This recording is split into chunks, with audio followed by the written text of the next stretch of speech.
No Saber Direito desta semana, o professor Leandro Madureira dá um curso sobre previdência dos servidores públicos. Durante as 5 aulas, vão ser abordadas as reformas previdenciárias, a previdência complementar e a previdência do futuro. Começa agora a aula 5.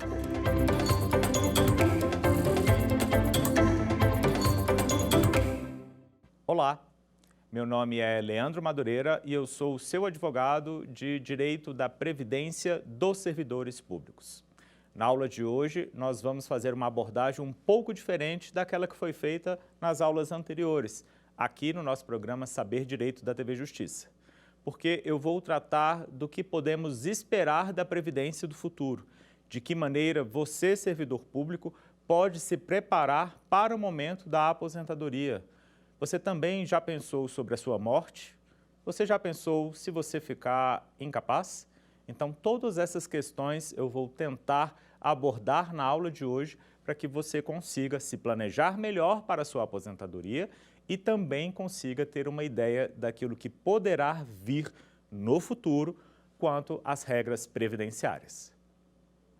Mas antes disso, vale relembrar, na aula 1, eu tratei especificamente da constituição do nosso sistema previdenciário, de que maneira o sistema previdenciário brasileiro existe na nossa Constituição, como que ele é estruturado, quais são os regimes que compõem esse sistema previdenciário. Na aula 2, eu falei de maneira ainda mais específica sobre as modificações trazidas pelas emendas constitucionais que sobrevieram à própria Constituição Federal de 88. Então, todas as modificações que foram promovidas no nosso ordenamento jurídico de 1988 até 2018. Falei da emenda constitucional número 20, da emenda constitucional 41, da emenda constitucional 47, enfim. Fiz uma abordagem geral sobre todas essas regras para que você que é servidor ou servidora pública, para que você que é concurseiro ou você que é advogado ou advogada, conseguisse compreender melhor a existência de todas essas regras. Na aula 3, eu tratei especificamente do regime de previdência complementar dos servidores públicos, que é um regime totalmente diferente do regime público, porque ele tem um princípio da contratualidade, o princípio da facultatividade, tem regras que variam de acordo com cada entidade. Eu posso ter uma entidade com regras diferentes para trabalhadores de empresas públicas, eu posso ter regras que se aplicam exclusivamente a um grupo fechado de pessoas ou regras que se aplicam a um grupo maior de cidadãos. E na aula 4 eu falei somente das modificações que foram implementadas pela emenda constitucional número 103 de 2019, fazendo, portanto, o fechamento de toda a estrutura do sistema previdenciário dos servidores públicos, do seu começo até o momento atual. E aí a gente se pergunta, e o que será dessa previdência no futuro? A gente consegue ter uma ideia de quais serão as modificações, daquilo que o servidor que ingressou agora poderá esperar dessas modificações? De que maneira que esse servidor deve se preparar para essa aposentadoria? É necessário realmente manter essas contribuições? Ele pode deixar de contribuir? Então, essas pretensões eu espero que eu consiga resolver na aula de hoje e conto com a sua audiência para isso. Quando nós falamos do futuro da Previdência Social, a gente precisa lembrar do seu princípio, do seu início. A Previdência, ela foi criada dentro de um sistema de promoção de proteção social. A principal ideia de um sistema previdenciário é, de fato, garantir proteção social. Em que circunstâncias que essa proteção social vai ser garantida? Quando houver uma contingência social, quando houver a necessidade de que a minha força de trabalho seja substituída porque eu fui acometido de algum tipo de doença, algum tipo de incapacidade, fui acometido pela velhice, fui acometido pela morte, pela gravidez, enfim, por qualquer circunstância que me impeça de prover o meu sustento pela força de trabalho. É aí que surge a necessidade de haver a proteção social e daí existe a importância de termos uma previdência pública. Por quê? porque a Previdência Pública é que será responsável, com base no orçamento público, pela manutenção dessa proteção social para todos nós, porque, invariavelmente, cada um de nós, independentemente do cargo que ocupamos, independentemente do emprego que tivermos, seja do emprego que pague a menor remuneração ao emprego que pague a maior remuneração, todos nós, em algum momento, vamos precisar contar com o sistema previdenciário. Então, esse sistema previdenciário, ele deve ser garantido por aquele que tem maior poder em suas mãos, por aquele que tem a maior possibilidade de fato, gerar proteção social. E aí a gente tem que lembrar que aqui a gente não está falando de benefícios gratuitos que são pagos pelo imposto que cada um de nós recolhe para os cofres da União, dos estados e dos municípios. O sistema previdenciário, ele é eminentemente contributivo. Cada um de nós, trabalhadores que somos, pagamos para fazer parte de um sistema previdenciário. É por isso que o nosso vínculo a esse sistema previdenciário é um vínculo que se dá pelo trabalho, porque é pelo trabalho que há a remuneração e é da remuneração que surge a contribuição previdenciária para a manutenção desse sistema. O nosso sistema de previdência, ele funciona dentro de uma perspectiva de repartição simples, em que todos nós, toda a sociedade, todos os trabalhadores somos responsáveis pela manutenção desse sistema. Há entre nós um pacto intergeracional. Por que há um pacto intergeracional? Porque os trabalhadores do passado, eles não reuniram essas contribuições previdenciárias em caixinhas próprias, em poupanças individuais que no futuro repercutiriam em benefícios previdenciários. Assim como os trabalhadores do presente também não o fazem.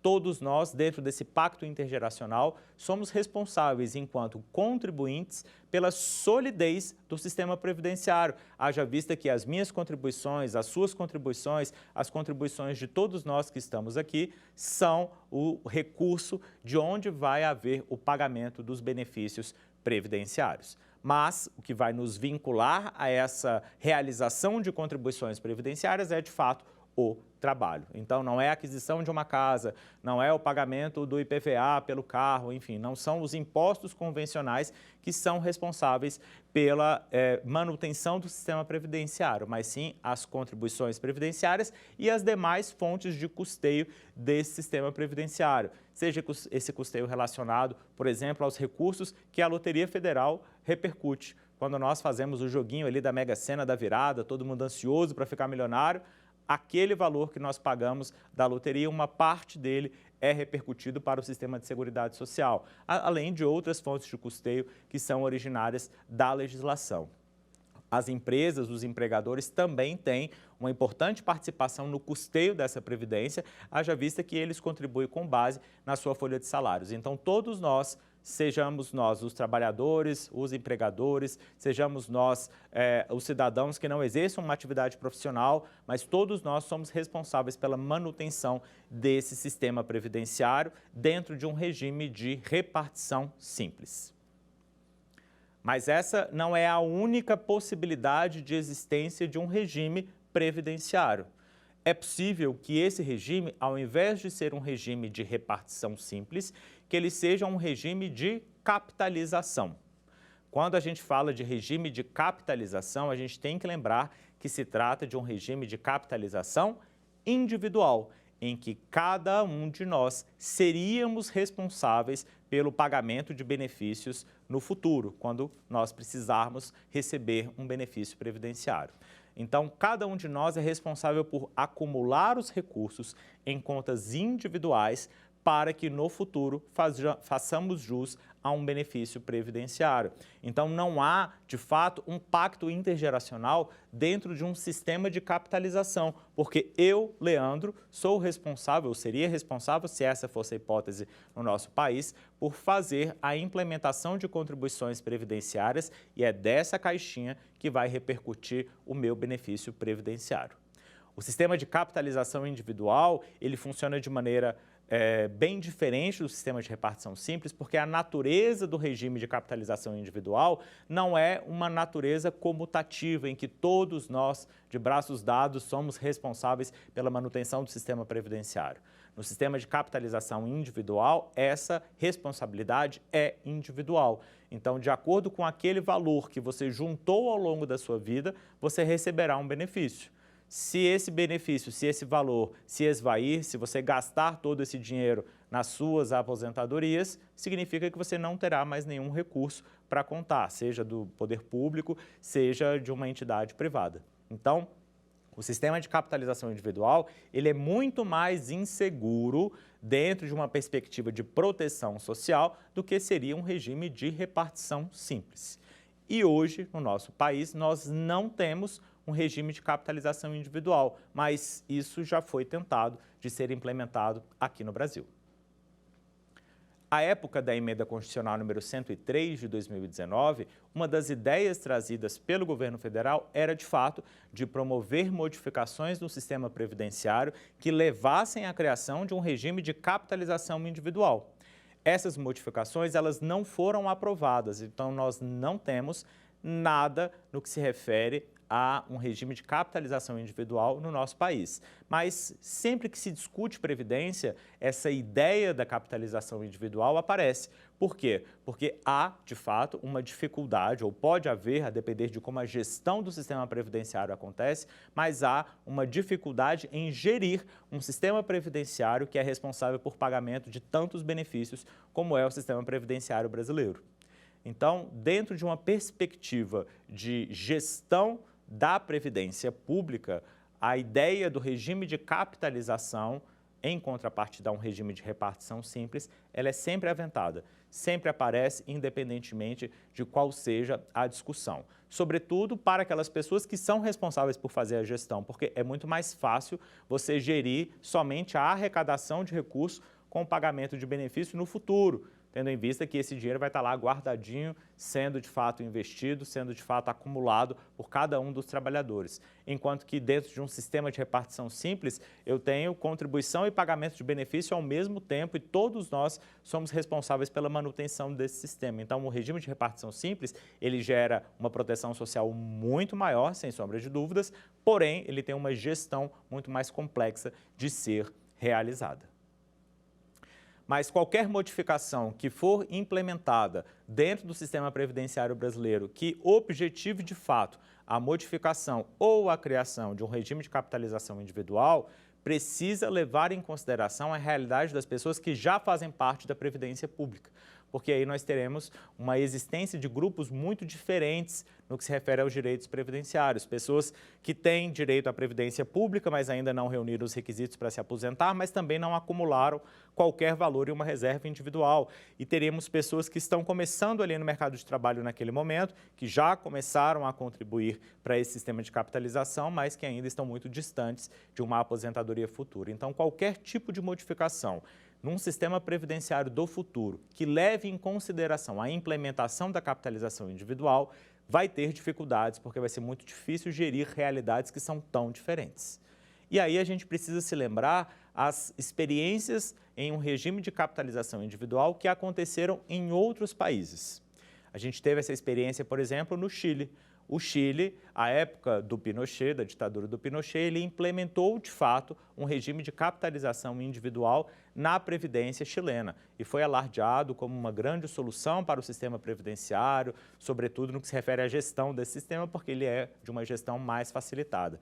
Foram criadas, então, diversas caixas de aposentadoria e de pensão e os trabalhadores se filiavam a essas caixas, realizando contribuições previdenciárias para, de forma individual e de forma reservada, para que no futuro fizessem jus a uma aposentadoria. Só que aconteceu um grande problema. A gente não teve uma rentabilidade desses recursos, não teve a utilização correta desses recursos. Muitos trabalhadores viveram muito mais tempo do que havia sido programado e tivemos, portanto, um envelhecimento chileno absolutamente empobrecido. Houve, inclusive, alguns tipos de relatos que diziam o aumento da incidência de suicídio dentro da população mais velha do Chile, justamente pela inexistência de recurso dentro do sistema previdenciário oriundo da capitalização individual.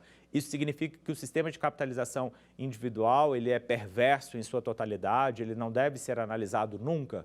Não, significa que ele deve ser aprimorado, porque o objetivo principal de qualquer sistema previdenciário deve ser primar pela proteção social, deve ser primar de fato para que no momento em que essa pessoa não consiga trabalhar, que ela faça jus a um benefício previdenciário, seja ele constituído dentro de um sistema de repartição simples, seja ele constituído dentro de um sistema de capitalização individual, mas dentro dessa perspectiva de garantia de proteção social, que é aquilo que gera, de fato, que faz criar um sistema de previdência. A gente fala em previdência, a gente está falando necessariamente de futuro, de ser previdente, de se preocupar com o futuro, de se preocupar com uma contingência social prevista ou não prevista, como é o caso, por exemplo, das incapacidades, da doença, ou previstas, como é o caso da velhice ou do tempo de contribuição. Então, é importante ter muito claro esses conceitos, essas ideias, para que a gente consiga, de fato, formar o nosso convencimento sobre aquilo que é melhor dentro da estrutura de sistemas previdenciários possíveis em nosso ordenamento jurídico. À época da edição da Emenda Constitucional número 103, então, houve a tentativa de se criar um regime de capitalização individual que não foi bem sucedido, ele foi, de fato, rejeitado pelo nosso Poder Legislativo. E foi criado, em paralelo à Emenda Constitucional número 103, uma outra proposta de reforma constitucional, que ficou conhecida como PEC paralela. Essa PEC paralela de 2019, ela não foi promulgada, a gente ainda não tem qualquer análise com relação aos direitos que estão ali previstos, mas ela trouxe modificações substanciais no que se refere à forma de cálculo das aposentadorias previstas lá na Emenda Constitucional número 103. Lembram que na última aula eu mencionei que o valor da aposentadoria do servidor ou da servidora que ingressou no serviço público a partir de 2004 será calculado pela média aritmética de todas as contribuições feitas por esse servidor e sobre essa média será aplicada uma alíquota? Pois é, na PEC paralela há uma previsão de modificação dessa regra de cálculo. Essa previsão de modificação diz o seguinte: na PEC paralela, a gente tem, portanto, a ideia de que seja aplicada uma média diferente para os servidores públicos. Lembrando que essa regra ainda não foi aprovada, mas a PEC paralela trouxe o seguinte: ao invés de se aplicar 100% da média aritmética, vai ser aplicado 80% da média aritmética, de acordo com a regra existente antes da Emenda Constitucional número 103. Mas, para a PEC paralela, essa aplicação seria temporal. Essa aplicação pela PEC paralela ocorreria até o dia 31 de dezembro de 2021. Então, se a PEC paralela tivesse sido aprovada, as aposentadorias concedidas até 31 de dezembro de 2021 seriam calculadas com base na média aritmética das 80% maiores contribuições e não com base em todas as contribuições. Como ela não foi aprovada, aplica-se 100% da média da mesma maneira. A PEC paralela diz também que as aposentadorias concedidas a partir de 1º de janeiro de 2022 até 31 de dezembro de 2024, ao invés de ter a aplicação de 100% da média, teria a aplicação de 90% da média, também de maneira diferente daquilo que era previsto antes da Emenda Constitucional número 103 e daquilo que foi previsto na própria Emenda Constitucional número 103. Mas, como eu disse, essa PEC não foi aprovada e, portanto, não há que se falar na aplicação de 90% da média aritmética, e sim da aplicação de 100% da média aritmética.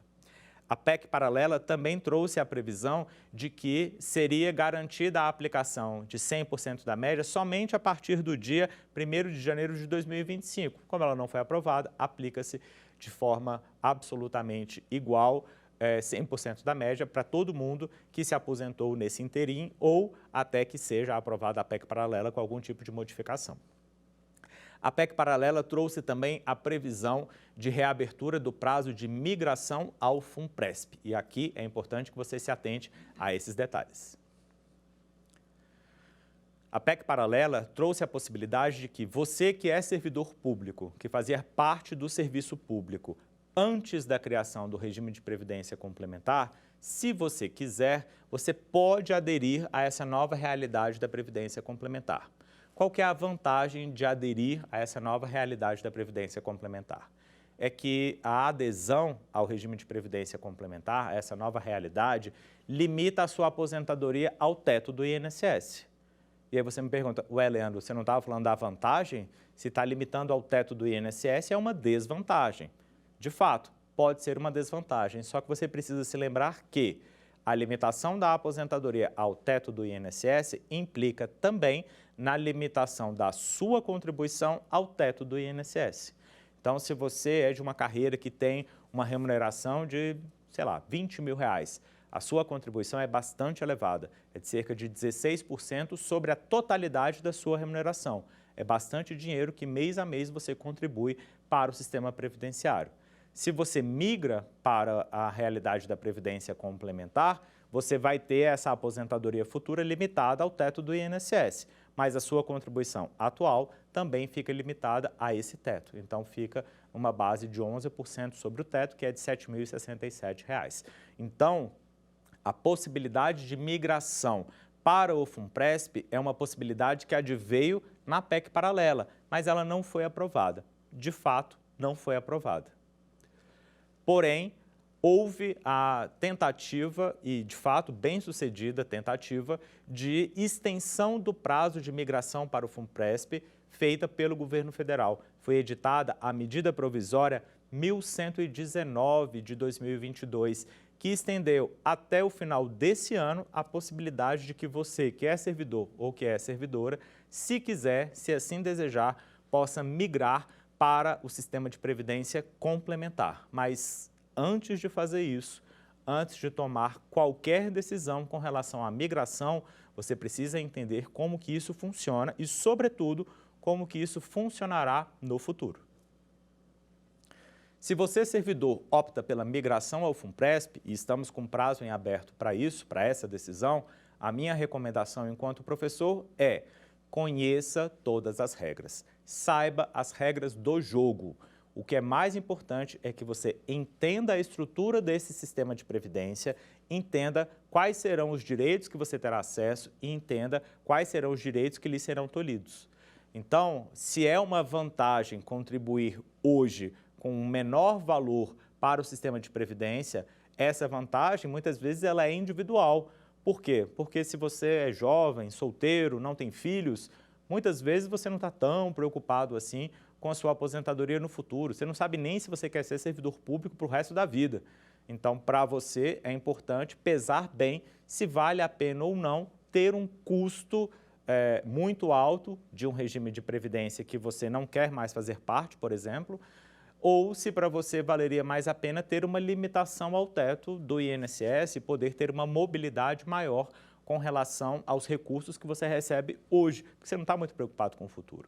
Então, essa decisão da migração é uma decisão que deve ser pensada no plano individual, pesando a idade que você tem, pesando se você tem família constituída ou não, pesando se você quer ter família constituída, pesando se você pretende ter filhos ou não, pesando se você quer se casar ou não, porque todas essas previsões, essas ideias que nós temos sobre o nosso futuro e sobre o nosso presente, elas vão impactar na sua decisão de migrar ou não migrar para o FUNPRESP. A gente tem um perfil de servidor que tem um perfil mais arrojado, que sabe fazer investimento na Bolsa de Valores, que tem interesse em se apropriar do conhecimento que o mercado financeiro oferece. Para esse servidor, muitas vezes, ter mais dinheiro livre hoje é mais interessante do que pensar numa aposentadoria pública no futuro.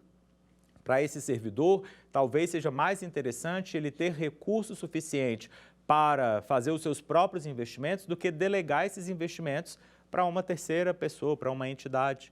É comum, inclusive, foi comum, sobretudo, mais recentemente, que muitos servidores migrassem para o FUNPRESP porque gostariam de ter uma maior quantidade de recurso financeiro, mas no momento em que eles conheceram o FUNPRESP, o plano do FUNPRESP, eles se desinteressaram, se desvincularam do FUNPRESP e não fazem qualquer tipo de contribuição para a Previdência Complementar. As contribuições que eles fazem para outros tipos de investimentos por conta própria, sem contrapartida da União. E isso é importante, hein? Só tem contrapartida da União quem faz parte do FUNPRESP. Não tem contrapartida da União ou do ente federativo, se esse participante faz os seus investimentos por conta própria ou faz os seus investimentos em outra entidade de previdência. Somente na previdência do servidor público, do FUNPRESP do Executivo, do FUNPRESP do Legislativo, do FUNPRESP do Judiciário, é que, de fato, esses servidores têm a contrapartida contributiva da União. Mas voltando um pouquinho antes, se você, portanto, tem dúvidas relacionadas à migração, mas se você tem uma ideia melhor de como quer planejar o seu futuro, é importante que você conheça essas regras. Eu vou explicar o porquê.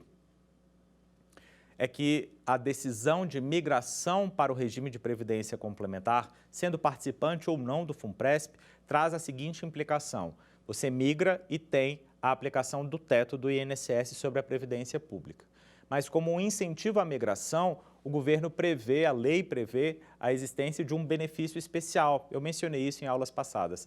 Esse benefício especial é um incentivo à migração que é garantido pela Lei 12.618 e que será calculado de acordo com o seu tempo passado de contribuição. Então, como o governo deseja ter um menor custo previdenciário, ele quer que as pessoas migrem para o FUNPRESP ou migrem para o regime de previdência complementar, porque isso vai fazer com que a aposentadoria futura que ele vai pagar lá na data que esse servidor completar os requisitos de se aposentar seja menor.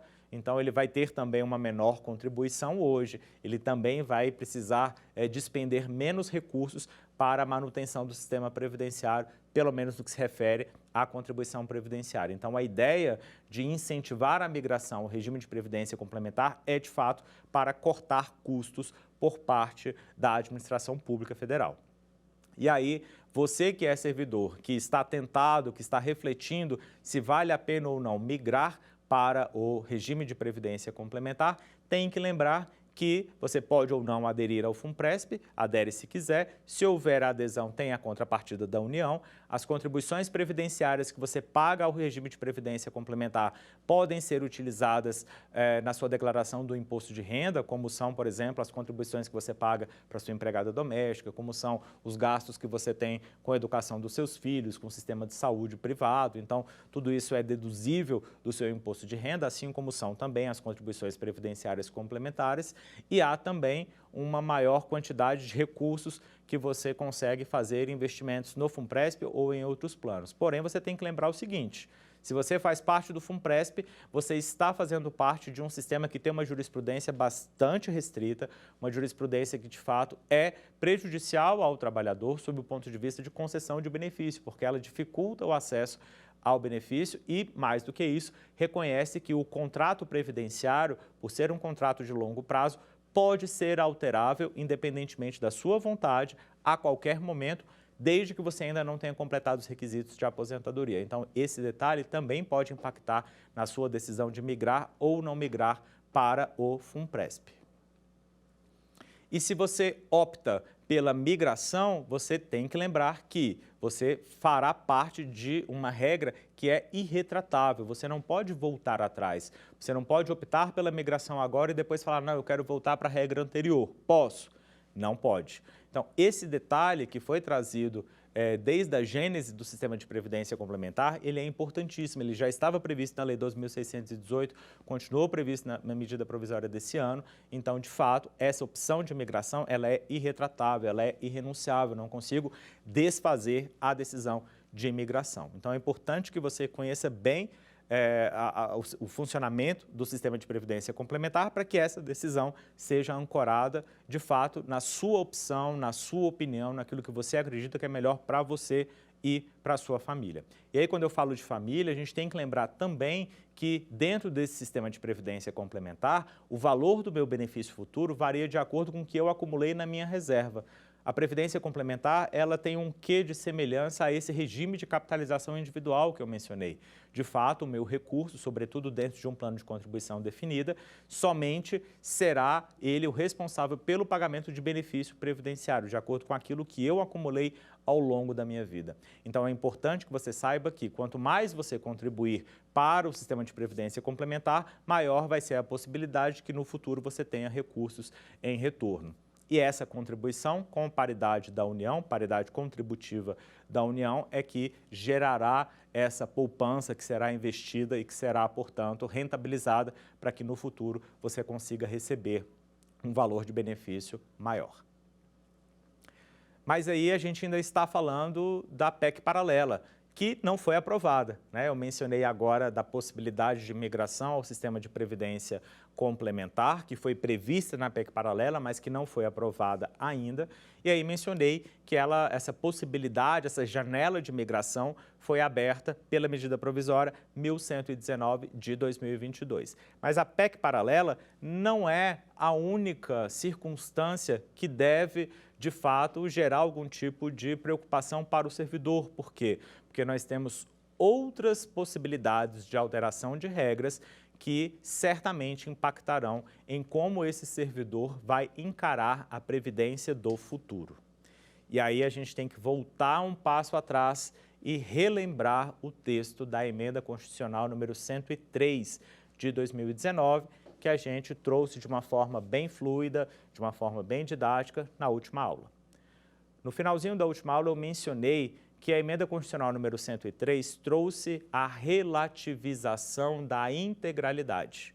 Essa relativização da integralidade vai se aplicar àquelas parcelas que são variáveis e sobre essas parcelas vai ser aplicado um cálculo médio. Então, o valor que você recebeu ao longo da sua vida vai impactar no valor médio que você receberá no que se refere à aposentadoria com integralidade quanto a essas parcelas variáveis. Quanto ao salário base, não há dúvida que você recebe o último, mas com relação às parcelas variáveis, houve, de fato, uma relativização da integralidade.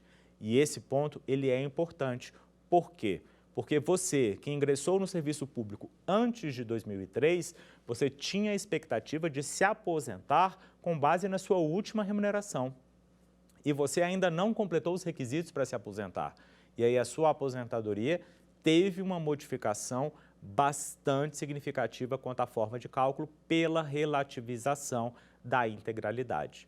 Essa novidade já está vigente, ela já é aplicada e é reconhecida como constitucional e, portanto, qualquer tipo de discussão judicial que seja feita precisa partir do zero. Mas é importante que você, que é servidor público e que tinha expectativa de se aposentar com base na última remuneração, conheça essa relativização da integralidade, porque isso vai impactar no seu futuro, na forma como você encara a previdência do futuro e na maneira como você tem que se preparar para o envelhecimento contínuo que você sofrerá a partir de então. Então saiba, mesmo quem tem direito à paridade e integralidade, teve uma modificação brusca advinda pela Emenda Constitucional número 103 com relação ao cálculo dessa aposentadoria, justamente pela ideia de relativização da integralidade. Mas essa não foi a única modificação trazida pela Emenda Constitucional número 103. Nós também tivemos a previsão na Emenda Constitucional número 103 de que as aposentadorias que tenham sido concedidas com base em utilização de tempo fictício ou de tempo que, ainda que tenha sido atestado, não foi evidenciada a contribuição, que essas aposentadorias possam ser anuladas, mesmo as aposentadorias que já tenham sido concedidas.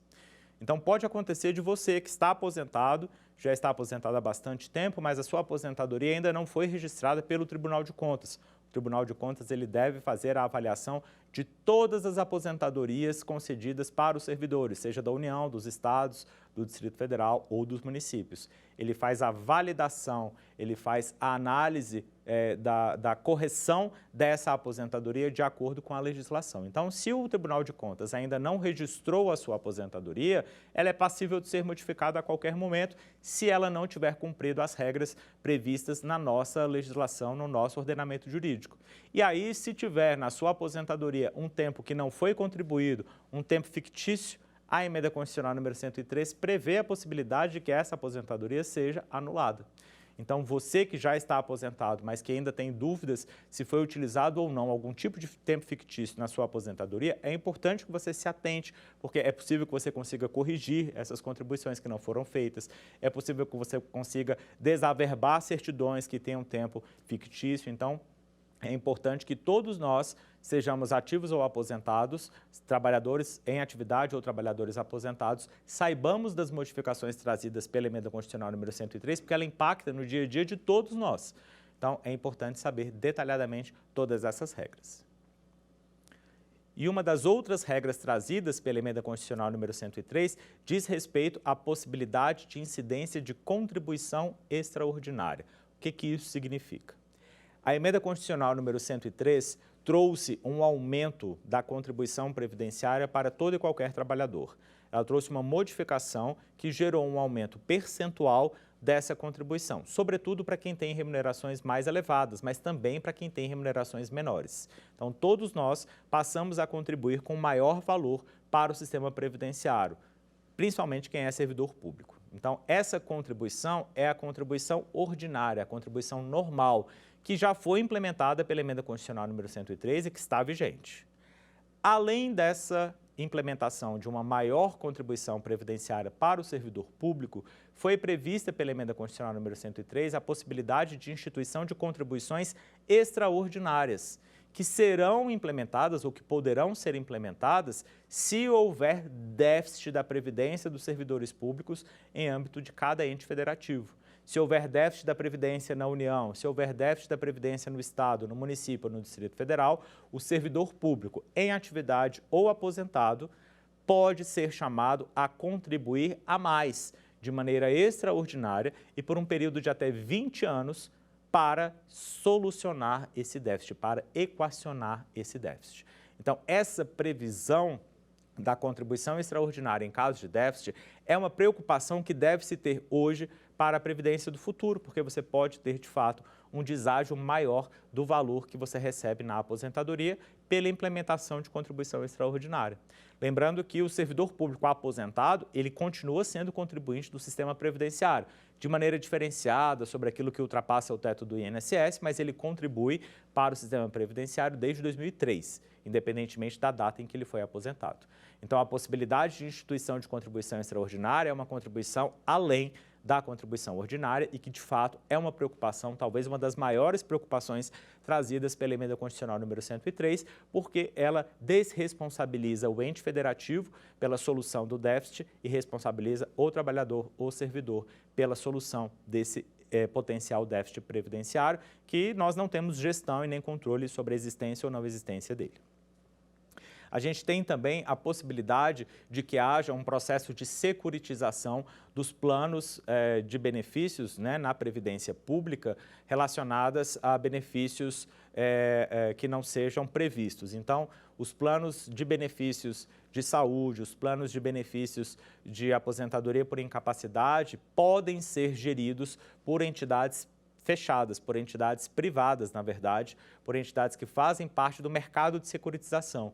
Então, é como se, no momento em que o servidor se adoecesse ou se incapacitasse, ao invés de pedir o benefício no Departamento de Recursos Humanos do seu órgão, ele tivesse que se dirigir a uma seguradora, a um banco, enfim, a algum tipo de entidade que tenha sido criada especificamente para a promoção da proteção social dentro de um plano de securitização desse servidor. Então, aqui eu posso afirmar, sem sombra de dúvidas, que há uma privatização do sistema de saúde do servidor, especialmente com relação aos benefícios de doença e de incapacidade permanente, que é uma alteração que também é bastante preocupante para o futuro, porque há uma insegurança maior quando essa proteção social é provida por uma entidade que, enfim, não tem o recurso do orçamento para poder contar. Ela deve se manter sozinha, ela deve lucrar em cima disso, então, de fato, é muito mais complexo que haja realmente a promoção integral da proteção social em comparação à promoção que é garantida da forma que era antes da Emenda Constitucional número 103. A Emenda Constitucional número 103 também trouxe um importante detalhe para o futuro, que é a possibilidade de desconstitucionalização da Previdência.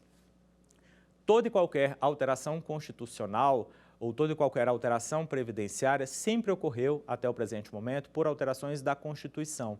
E as alterações da Constituição, como vocês sabem, são muito mais complexas e difíceis de serem feitas, tem quórum especial, exige um debate mais aprofundado, deve ser analisado, geralmente a audiências públicas, submetida ao crivo, muitas vezes até da própria imprensa. Então, as alterações constitucionais, por gerarem um impacto maior, elas têm uma especialidade, uma dificuldade maior na sua aprovação. Com a desconstitucionalização promovida pela Emenda Constitucional número 103, é possível que outras regras previdenciárias sejam criadas. Por quê? Porque foi permitida a incidência de um novo sistema de previdência, independentemente se público ou privado, e esse sistema de previdência ele seria feito à parte da Constituição, ele seria feito através de uma lei complementar. Então, essa possibilidade de desconstitucionalização da Previdência é uma preocupação para o futuro, porque a gente não tem mais ou não terá mais essa garantia do sistema previdenciário, seja do servidor ou do trabalhador da iniciativa privada, previsto no texto da Constituição, ou previsto somente no texto da Constituição. A gente vai ter modificações ou criação de uma legislação muito mais densa, muito mais profunda, que eventualmente pode gerar algum tipo de dificuldade na concessão de benefícios e no cálculo de benefícios previdenciários para quem é servidor. Além dessa modificação, a gente tem também a possibilidade de que critérios de idade sejam alterados por lei complementar. Então, a desconstitucionalização não é só com relação ao eventual benefício futuro, a forma de gerir futura do sistema de previdência. Também podemos ter alterações no que se refere aos critérios de elegibilidade. Podemos ter alterações de idade mínima sempre que houver um incremento da expectativa de sobrevida da população brasileira, que é um detalhe que, de fato, pode gerar uma diminuição ou uma dificuldade maior de acesso ao benefício, além de uma diminuição do valor do benefício. Então, essa preocupação com relação à idade mínima da aposentadoria, que sempre existiu e sempre existirá, né? Ninguém quer trabalhar até os 70 anos para conseguir se aposentar, as pessoas têm expectativas de se aposentar e ainda terem uma vida longa pela frente, de fato, podem ser modificadas através de uma legislação muito mais simples de ser alterada do que o é da forma que a Emenda Constitucional 103 promoveu alterações. Então, essa também é uma preocupação para o futuro que todos nós devemos ter. Bom, mas aí a gente tem que pensar não apenas em todas essas modificações trazidas pela Emenda Constitucional número 103. A gente tem que pensar também como fica a vida daquelas pessoas que vivem uma realidade diferente daquela que a grande maioria da população brasileira vive, ou daquela que a grande maioria dos servidores públicos federais vive. É que no Serviço Público Federal nós podemos ter servidores que exercem atividades que são consideradas especiais, seja pela incidência de insalubridade, periculosidade, penosidade. E essa circunstância para o futuro é uma preocupação eminente. Por quê? Porque esse servidor tem a possibilidade de sofrer uma maior incidência de incapacitação profissional, de ser aposentado por incapacidade permanente. E esse tipo de possibilidade é preocupante porque o valor da aposentadoria por incapacidade permanente é muito diferente do que o valor de uma aposentadoria voluntária. Então, essa preocupação com o futuro relacionada às possibilidades de aposentadorias especiais também devem existir dentro dessa perspectiva de pensar a previdência do futuro.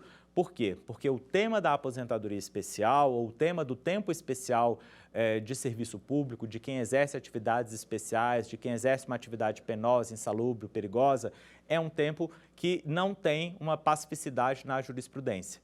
A gente tem uma divergência jurisprudencial muito maior com relação a esse assunto e, portanto, é necessário que esse tema, para o futuro, seja melhor trabalhado, seja melhor conhecido, para garantir que essas pessoas que vivem em uma situação de vulnerabilidade maior em comparação às demais, possam ter a mesma garantia de proteção social, possam ter também a garantia de manutenção da sua saúde, de manutenção das suas condições de trabalho, de manutenção do meio ambiente de trabalho saudável, possam ter a ideia de que aquele agente químico, físico, biológico, aqueles agentes a que essa pessoa está submetida, não gerem um adoecimento.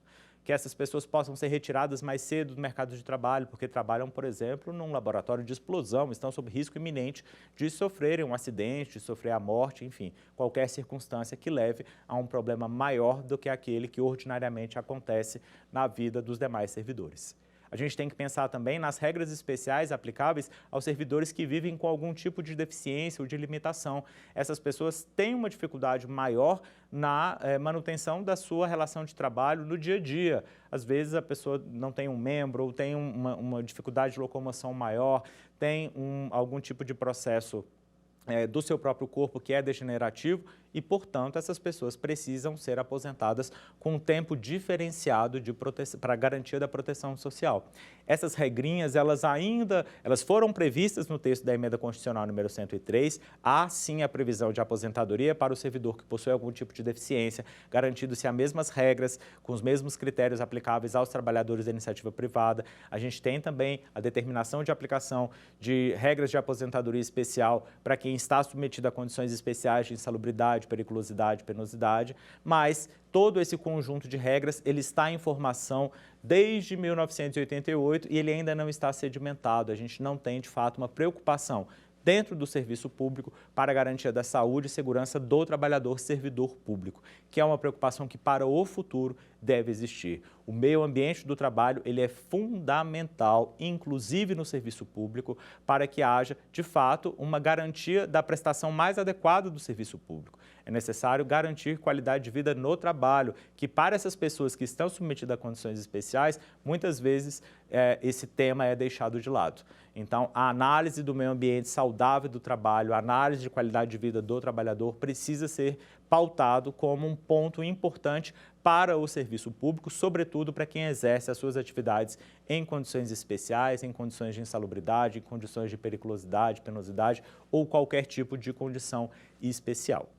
A gente também tem que lembrar que é importante garantir aposentadorias diferenciadas, garantir a retirada mais cedo do mercado de trabalho para aquelas pessoas que exercem a sua atividade, por exemplo, na segurança, no sistema de saúde, até mesmo no sistema educacional. São atividades que geram um desgaste muito maior, que geram, de fato, uma possibilidade de adoecimento muito mais impactante do que uma atividade meramente burocrática, uma atividade, por exemplo, como a de magistrado, né, que é uma atividade muito mais burocrática do que uma atividade que gere ali um risco cotidiano. Então, essas questões para o futuro, elas precisam ser pensadas, elas precisam ser detalhadas, elas precisam ser esmiuçadas pela nossa jurisprudência, pelo nosso Poder Judiciário, para que a gente consiga, de fato, implementar condições mais adequadas de vida para esses trabalhadores do futuro. Nós vamos agora, então, para o nosso quiz, e aí eu selecionei 3 perguntas. Vamos lá. A primeira pergunta traz o seguinte: o sistema previdenciário atual é alternativa A, de repartição simples, alternativa B, de capitalização, alternativa C, de título de capitalização ou alternativa D, ausente de contribuição? Bom, a alternativa correta é a alternativa A, de repartição simples, dentro daquela ideia que eu mencionei, em que todos nós somos responsáveis pelo pagamento de contribuições previdenciárias e pela manutenção do sistema previdenciário. Não temos um sistema de capitalização no nosso país, não há sistema de título de capitalização e também não é um sistema gratuito, é um sistema em que a contribuição ela é necessária para fazer parte do sistema previdenciário. Próxima pergunta. As experiências internacionais de privatização do sistema previdenciário público foram: alternativa A, bem-sucedidas, inclusive no Brasil; alternativa B, bem-sucedidas somente no Chile; alternativa C, mal-sucedidas e o maior exemplo é o Chile; ou alternativa D, inválidas? Bom, essa pergunta aqui, ela traz uma reflexão bastante importante quanto à instituição da capitalização, do sistema de capitalização no sistema previdenciário, quanto à privatização da previdência pública. No Brasil, nós não tivemos ainda um processo de privatização do sistema de previdência pública. Nós temos um sistema que funciona de forma híbrida.